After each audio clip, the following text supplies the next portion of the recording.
as the artist behind all those iconic covers, Tim Jacobus.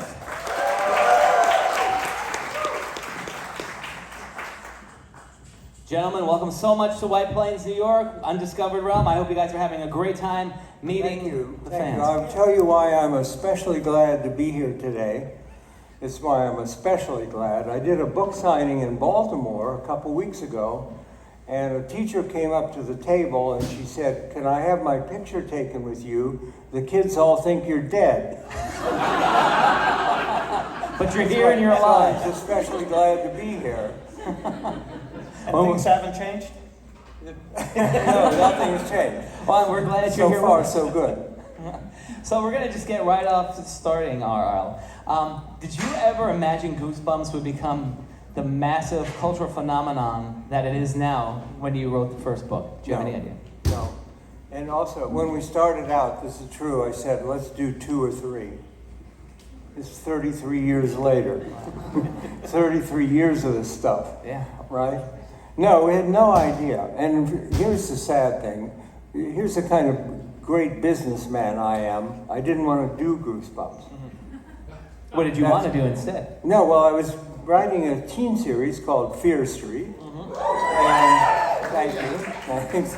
And I thought if I did a younger book series, I would screw up my Fear Street audience. And I didn't want to do it. And my editors, they kept after me and said, "Nobody's ever done a book series for 7 to 12-year-olds, scary books. We have to," and they kept after me, and I said, "All right, if I can think of a good name for the a title for the series, we can do it." And then one day I was reading TV Guide magazine, and in those days they had the TV listings in the middle of the magazine. Yeah, I remember. And it was going through and down at the bottom of a page, there was a little ad, and it said, "It's Goosebumps Week on Channel 11. Yeah. And I just stared at it and said, "Wow, that's perfect. We'll call it Channel 11. That's a really bad joke, right? Really bad. No, I apologize for that. But that's really where the name that's where Goosebumps came from that little ad. Gotcha. What inspired you to blend the horror and humor so effectively to catch the young readers? Well, I've always been funny. I never really cared about being scary.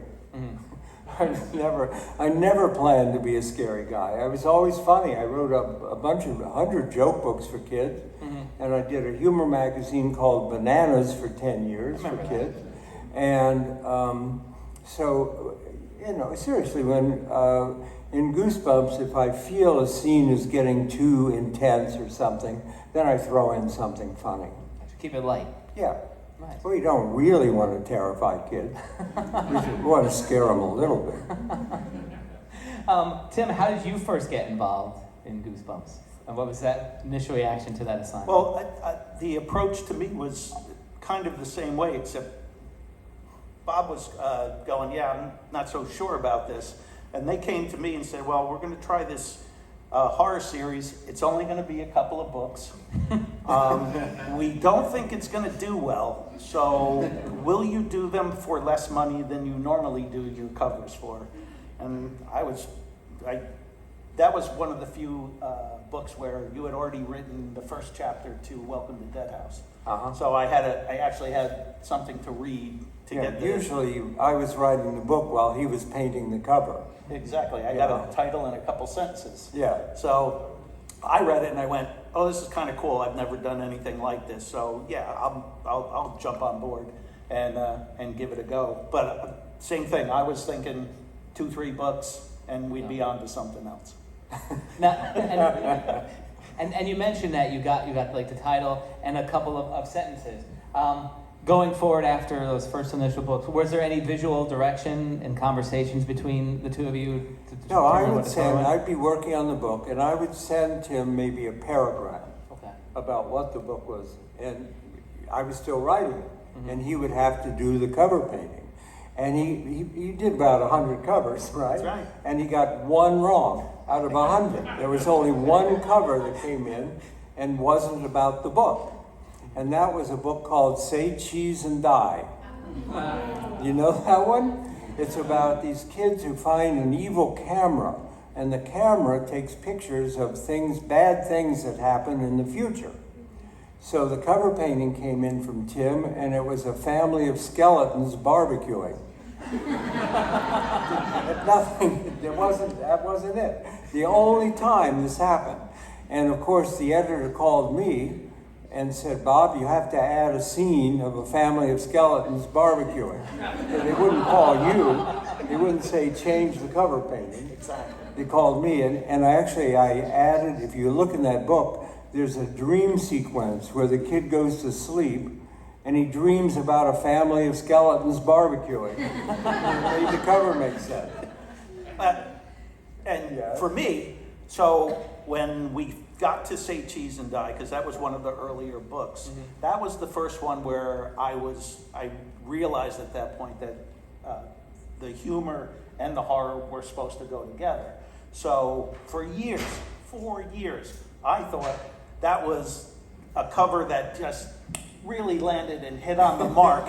And then Bob and I are doing a con like 5 years ago, and I hear this story for the first time, and I'm like, oh, this was one of my, I thought this was a good one. And That's really funny. That's funny. And I'll ask Tim, the covers, and even R.L, the stories, great stories, right? But I mean, you look at those covers, maybe not Say Cheese or Die, but really, No. what makes those covers so iconic that match up with the stories? Tim is we've had a bunch of cover artists since Tim, but Tim is the only one who realized that it's not just horror. Mm-hmm. It's funny. The books are funny as well as scary. And his covers, they're funny and scary. They're perfect. my style is a little more cartoonish, to put it lightly, so it's already out of the real realm. Nothing gets so realistic and intense. A werewolf isn't, that's going to knock your socks off. There's still an edge to it. And then early on, I was told that I was chosen because of the colors that I used and that they weren't typical of the horror genre. Mm-hmm. So once they said, oh, we like those rich colors, then that's all. Every time I started one, I was like, all right, turn all the dials up to 11. We're going to make this as much of a carnival as we can. So I think the colors had a lot to do with it. Tell them the Haunted Mask story. The Haunted Mask. You know the Haunted Mask, that Goosebumps book? Tell them about how your niece and the cover and everything. So Goosebumps was starting to take off when we got to the Haunted Mask. And I knew what I wanted to do for the cover. And my niece, Jessie, was 11 at the time. And I said, Jessie, do you want to be on a Goosebumps cover? She was thrilled. And she told all her friends that she was going to be on on a Goosebumps cover. And I always took Polaroid pictures. And a lot of people here don't know what a Polaroid picture is. But it's coming back. Yeah, they are coming back. But it was an instant picture. And I brought her over and I sat her down in the living room. And then I had an old Halloween mask there. And I said, okay, Jessie, I want you to pick this up and put it over your face. And at that point, she realized no one was ever going to recognize her on the cover. Exactly. No way. So if you remember how horrific the mask was on the cover of the Haunted Mask, it was nothing compared to the face going on behind the mask. She was mad at me for years. Luckily, we were able to get a couple cases of books, and I was able to ship them out to her, and she would hand them out to her friends so she could prove that at least the top of her head was on that Goosebumps cover. That's really great. Now, The Haunted Mask is the only Goosebumps book that was inspired by something that happened in real life. It's the only one. When my son Matt was a little guy, 4 or 5, it was Halloween time, and he was down on the living room rug, and I'm watching him from the doorway, and he tried on a green rubber Frankenstein mask, and he pulled it down over his head, and he couldn't get it off. And I'm watching him, and he's tugging and tugging, and I thought, what a great idea for a story. I should have helped him, right? I should have helped him. But instead, I'm making notes. Oh, this is a great idea for a story. And that's where that book came from Matt. So really, that story, you had your niece, you had your son. Are there any other stories or characters that came up from any real life experiences, or really Haunted Mask is that one? For me, I think that's it. Yeah, I tried to put my friends and my family, anytime there was a human in the picture, or, you know, if I had a niece or something to drop them in. But anytime I had to do something that was, you know, not very flattering, I would turn the camera around on myself. So just because then I could, you know, all right, I'm only making fun of me and not, you know, my brother-in-law. So the girl who cried monster. So there's the teachers in the foreground, and you see the girl looking in through the door, and there's a teacher with a turtle in his hand, and I knew it was going to be me, and I thought at the time, oh, how funny, because back in the 90s, I used to wear my hair down to my shoulders, and I thought, oh, how funny will it be if I make myself bald? And so I made myself bald, and I think I just predicted the future, and I became bald.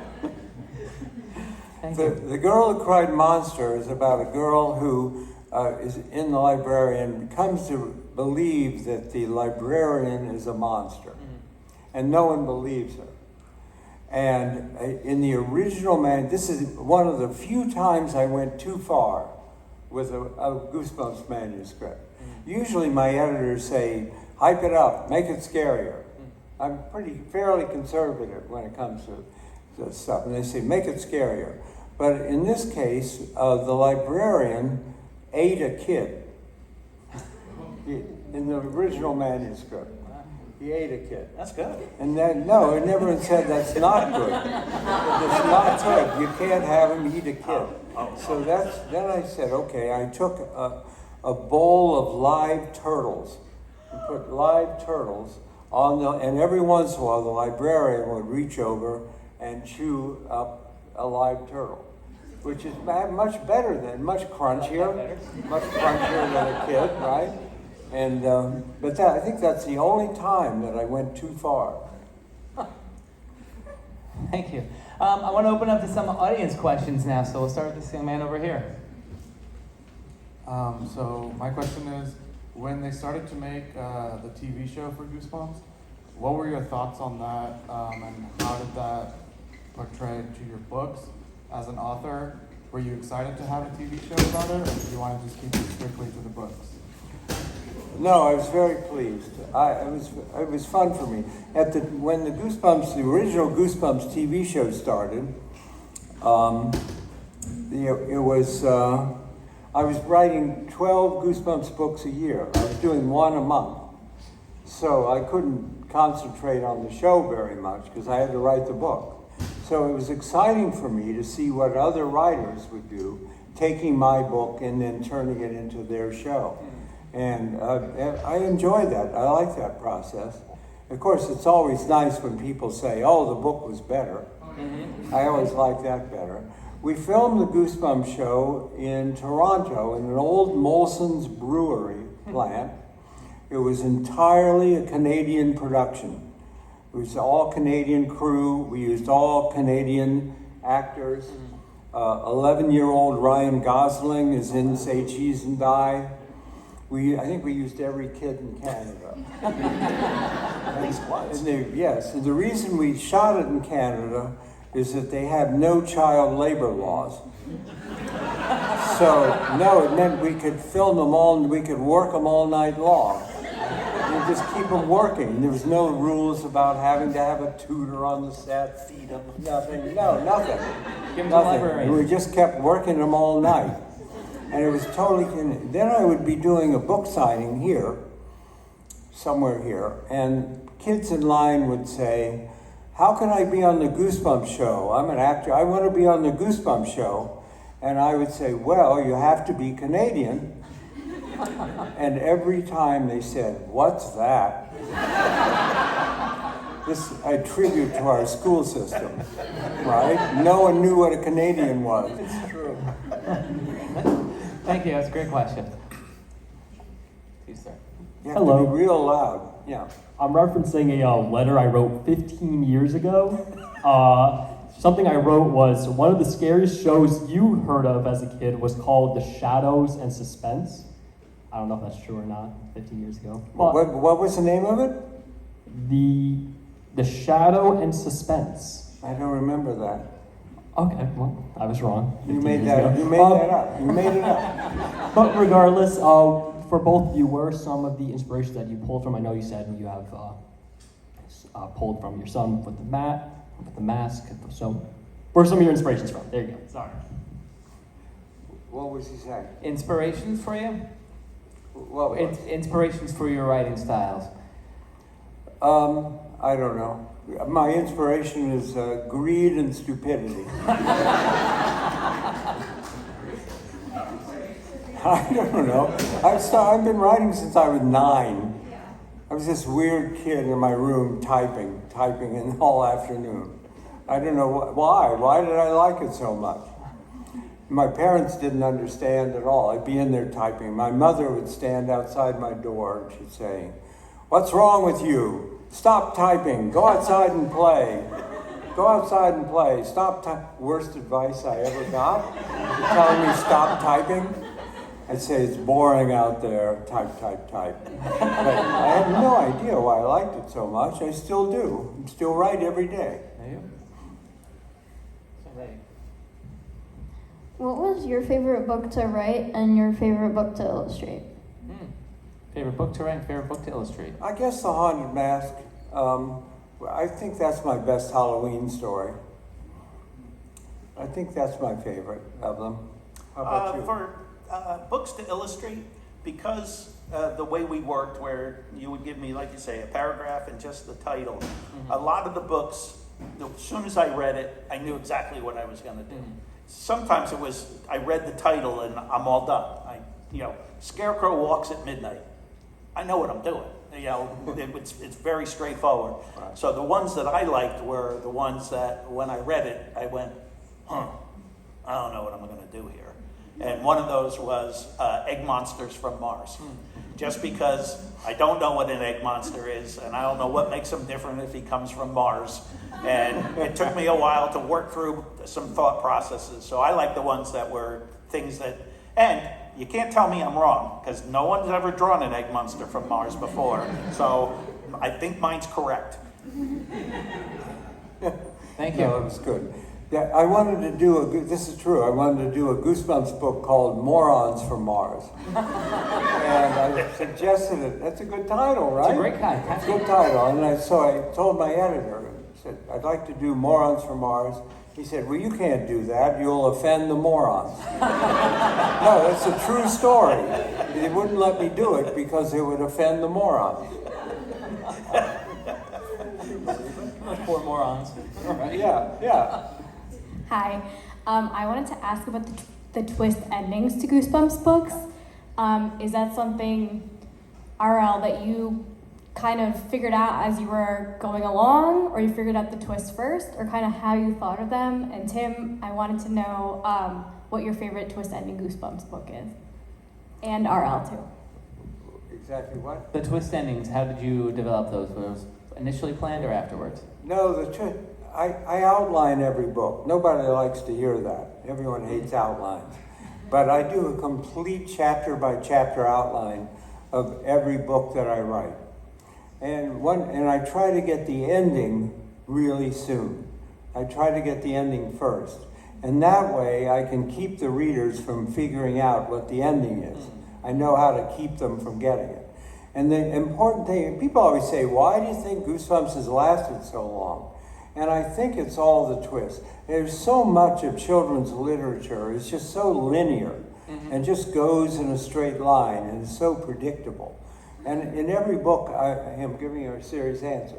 In every book, I try to have at least 2 or 3 big twists where the reader says, "Oh, I didn't know that was what was happening. Oh, no, I didn't think that was it." And the twists are really important to me. And I plan them all in the outline. Yeah, Sorry. I was just going to ask what twist ending is each of your favorite? What? What twist ending of Like, what book has the best twist ending? Best twist Oh, ending book. I won't remember. It's too many books. And for me, because I was only given an outline of the book, I never knew any of the endings. So none of the covers could ever tip the scale or clue in the reader that, oh, this might happen at the end. I was as surprised as you guys were. Well, I'll tell you one thing. The books all have to have a happy ending. They have to. Once, just for fun for me, I wrote a Fear Street book with an unhappy ending. And in the end, the good girl is taken away as a murderer. I think this book was called The Best Friend, Fear Street book. And the murderer gets off scot-free. And I just did it, I thought it was funny, I liked it. I had one unhappy ending. It never had an unhappy ending. And kids hated this book. They just hated it. And they turned on me immediately. And I got mail, "Dear R.L. Stine, you moron. How could you write this book? You idiot. Why did you do that?" And the book haunted me. I used to do a school visit. Every single time some kid raised their hand, "Why did you write that book? Why did you do that?" And I had to write a sequel. They said, "Are you going to finish it? Are you going to finish?" They could not accept it. And I had to write a sequel to finish the story and give it a happy ending. So I've never done that again. Thank you. Hello there, hi. I just want to start out saying I'm just such a huge fan of both of you guys. You filled our childhoods with so much great art, great stories. We love you. Just wanted to put that out there first. That's not my question. I do have a real question. Thank you very much. So, you have this new series, House of Shivers. I was curious whether there's any plans to bring back any of the classic Goosebumps characters, if we're ever going to see Slappy again. And what I would really like, and maybe many of us, is another Haunted Mask story, perhaps where you have Carly Beth as an adult, and her child is now the one who's wearing the haunted mask. I appreciate the ideas. Catherine Long, the actress Catherine Long is on board if it were ever made into another movie. So just that's an idea. Yeah, I don't know if I'm going to bring back House of Shivers is pretty much as Goosebumps, but with all new characters and things. I just finished. The next one coming out is called One Night at Camp Bigfoot. Nice. And I'll tell you about Slappy. I don't really get it about Slappy, right? Slappy is my favorite character and my least favorite character. He's my favorite character because he's so popular and everyone loves him. At Halloween time, thousands of kids go out as Slappy now, which is really a thrill. And he's my least favorite character because I'm sick of him. No, really, I've had to write 15 books about a dummy that comes to life. Can you imagine? This does not get easier to come up with Slappy plots. I actually killed him off in a book. I wrote The Ghost of Slappy, and I killed him. And then I had to bring him back. So he's never really gone. Yeah, that's right. I did I gave a talk at a huge theater in Toronto a couple Halloweens ago, and 40 people came dressed as Slappy in the audience. I brought them all up on stage. It looked great, and I looked at them and I realized that I'm in the wrong business. I should be selling red bow ties. I should be in the bow tie business. Right? That's not bad. Thank you. Thank you so much. Yeah. I wanted to thank you both for inspiring me to make art in general. And my question for both of you is, how do you know, how do you have a feeling when you're done with a piece of writing? And how do you have a feeling when you're done with a piece of art? How do you know when you're done? Like, do you have a feeling when you know Well, when... there's like a length. I mean, Goosebumps books are like 23,000 words. They're like 120 pages. And then, but you're never done. Then I write it. I have very tough editors. I'd hand it in to the editor, and then even after all this time, I have a lot of revising to do. And then you're done when the editor says, okay, you're done. Mine's way more straightforward. This has to be done on Friday. That's how every one of the paintings is done. Right. Because I don't know how it is for writing, but with art, you can constantly tinker with it. It's never really done. I used to have a painting in my living room that I painted, and I hung it up, and I didn't put any glass over it. And I would walk by it, and I'd walk by it, and it would bother me, and I would take it down, and I'd work on it, and then I hang it back up. And I did that for years. And finally, I had to put glass over it to stop touching it, because it's too much trouble to take the glass out of the painting to touch it up. So they're never really done. I find now, when I'm a little bit older though, I used to focus on the things that I didn't like in my paintings a lot when I was younger. And now I can go, the rest of it's okay. Stop with the nonsense. But it's a process. And I'll to follow up on that question, and R.L, you said it about like the editors. Who's harder on your work, your editors or you? Because, and like you were just saying, Tim, going back and I love relooking it. I love everything I do. It's my big flaw. I have this horrible flaw as an author. I like everything I write. So I'm lucky. I have very tough editors. I actually, one editor, I handed in a manuscript, and handed it back with 2 words at the top. This was the whole editorial letter. It said, psychotic ramblings. That was her whole editorial letter. So that's a tough editor, right? Very tough. Yes. But as an illustrator, and I'm not doing fine art. I'm not the one creating the idea. The ideas are someone else's ideas. And I'm being hired. So I always look at it as it's theirs. It's someone else's. I'll put it together for you, but you can keep coming back to me and saying, no, I want this bigger, smaller, lighter, darker. It's the people who don't really know what changes they want, and they use weird words like, oh, I'm not really feeling it. Or, it's like bigger, smaller, lighter, darker. I can take care of you in a heartbeat. I don't get a lot of that. Nice. Thank you so much. Next question, please. Oh, hello. So I have a particular question about the Give Yourself Goosebumps books. I found it to be a very innovative time, and it feels like playing a game almost every time you read one. I can't hear it. The Give Yourself a Goosebumps books? Yeah, what about, yeah? Yeah, so how do you innovate that? Do you sell like a board game, or do you sell like a book?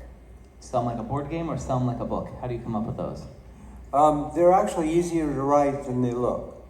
And we're thinking about doing some new, everyone wants to Give Yourself Goosebumps books, and no one's publishing books like that anymore. It's hard to get them to do it. But when I write a Give Yourself Goosebumps, I just take a pad and number from 1 to 100. And then just start writing short little stories with a punchline. So you say, do you want to jump in the river, or do you want to go flying in an airplane? If you want to jump in the river, turn to page 10. And then I'd fill it in on the notebook. Just fill in, keep a chart. It was pretty easy. And then, page 10, you die. That's easy to write, because you always die, right? And then you go back, and then, kids would always cheat. They go back and then take some other path in the book. Thank you. Okay. Hi. So I gotta say, you guys did create a lot of good stuff, good art, good stories. The one thing that's been confusing me is the one called Monster Blood. Like, how does that monster really work? Is it a monster that is made of blood, or its ability is just to, like, how does that work? I mean, I've seen the stories, I've read them, some of them. If you eat it, you grow, and you can become a scary monster, or it's a monster that consumes you. What exactly is this creature? Can you hear these questions? A little bit. Yeah. Yeah, you're saying But Monster Blood has nothing to do with monsters. It's just the name of this, slimy stuff. It doesn't have anything to, it's just monster, it's just called that.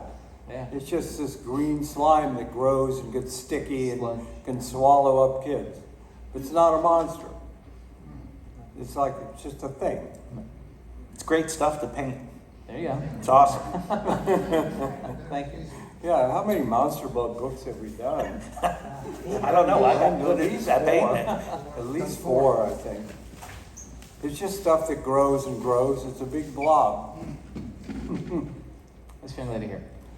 Hi, so nice to see you both. I'm just Thanks. curious, what do you read as adults? What are your reading recommendations, your favorite authors, your best suggestions for, I'm not sure if you also read horror as well as write it, but just curious. Yeah, I'm not really into horror.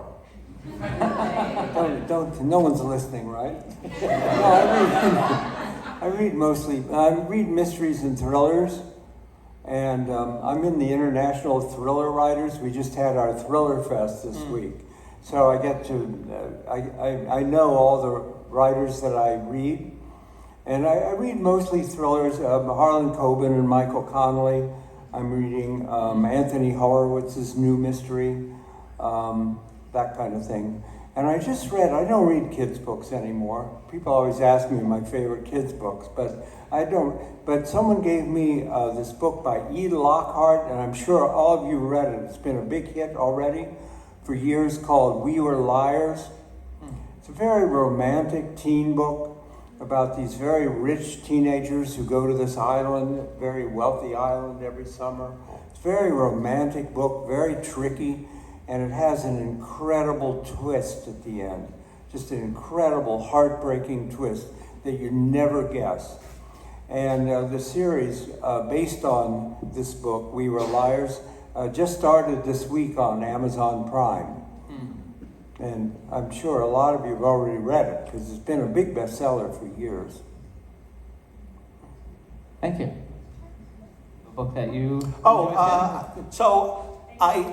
Sorry, I listen to more books than I read because I can continue to do what I'm doing and then have it be pumped in my head, and it helps me drift away. Lou Alessandro is a former government agent, and he put out a book about UFOs that is incredibly fascinating. Every day I go this way and that way about whether I believe in a UFO or I don't believe in a UFO. And he puts together a very compelling case, but I still, talk to me tomorrow. I'll tell you I do believe, but today I don't. Thank you so much. All right, we have time for one more fan question, so I'll have this. Good, little nice one here. questions. How many Goosebump books have you made? How many goosebumps in Oh, I total? lost track. I don't know.